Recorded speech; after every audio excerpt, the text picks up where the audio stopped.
Hi, it's Chris from Living the Inner Life, back once again with another daily dose. Or should I say, a half dose. Is the glass half empty or half full? Well, an optimist might say, hey, it's half full. Pessimist might think, well, it's half empty. Now, a scientist would say, it's 100% full. About 50% is water and about 50% is air. So there you go. But what does that have to do with anything? Well, it has everything to do with everything because today I'm talking about wholeness, being whole, being complete. All right? Now, even the word wholeness comes from the same root where we get the word healing, okay? So that's why I think it's kind of funny when somebody talks about holistic healing. It's like, well, shouldn't it all be holistic in that sense? I know it's used in a different context, but I think we're going to look at it in the terms of being whole and feeling whole. Right? A lot of times we don't feel whole. We feel, well, sometimes we feel there's a hole somewhere.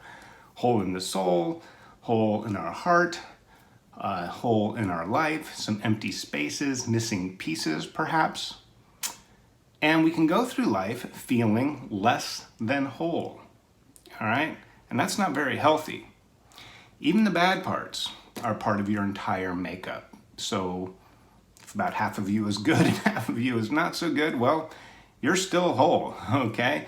And then it's from this wholeness point, this completeness, that we can work on improving some of these areas in our lives that, maybe need a little bit of work. But if we think of the parts that need work as not being there or denying them or thinking that we don't have them, well, then you can't really work on something you don't have. Can't improve something that's not there. All right? So I want to talk about the missing parts, the missing pieces. All right? Now, I know from addiction recovery and sobriety meetings that one of the sayings that get used around a lot is that we all have a God-shaped hole in ourselves, in our lives, okay? That we try to fill up with other things, with work, with drugs, with alcohol, sex, you name it. Now, whether or not you believe in God or that this God, whatever or whomever it might be, can fill this hole, just think of something higher, something greater. And one of the best ways to do that is to recognize this missing piece, this empty space, as being incredibly useful, very purposeful, and very much needed. Okay?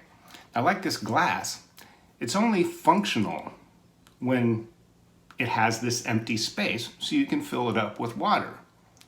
If this were a solid object and I were trying to fill it up, well, I'm not going to get much water in it, not going to get much use out of it. All right?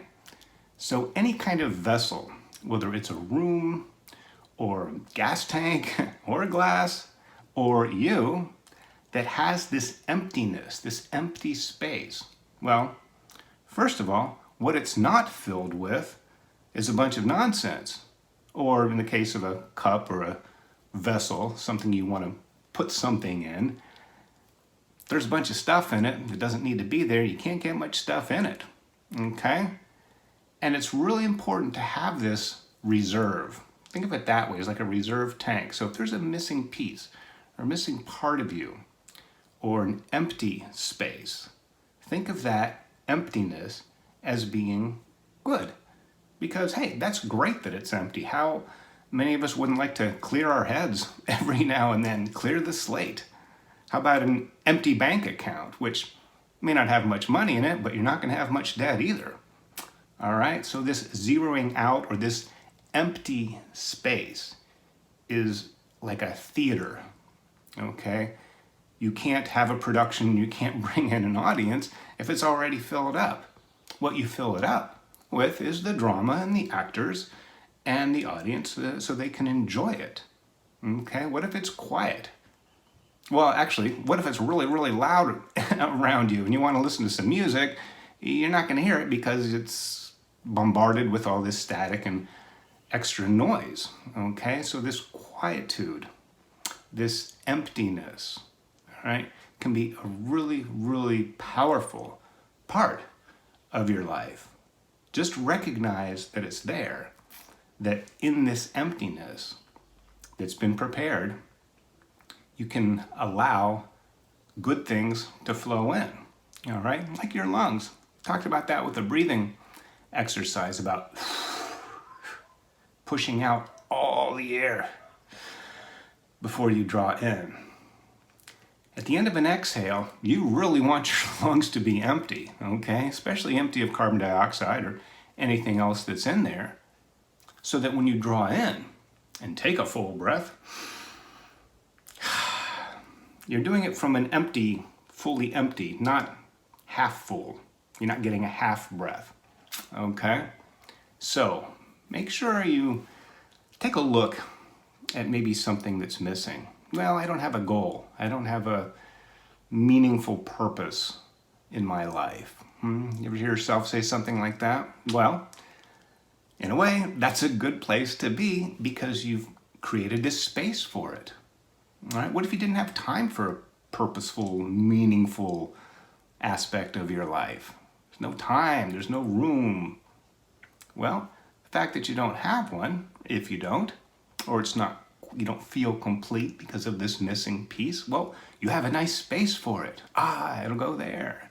So you are whole, okay? Empty bits, broken bits, not so pleasant parts, parts that hurt, parts that are wounded, okay? That's all part of you, okay? And we tend to deny some of these parts, stuff them in the shadow or try to deny them in some other way. But bring them back in, all aspects of yourself. The tree with all the bark on it, as they say. And these empty spaces, let them be empty. Make them even more empty. And invite the goodness and the greatness that you want to come in to your life and fill that empty space, which really is part of your wholeness, okay? So be whole, be healthy, be happy, and I'll see you again tomorrow.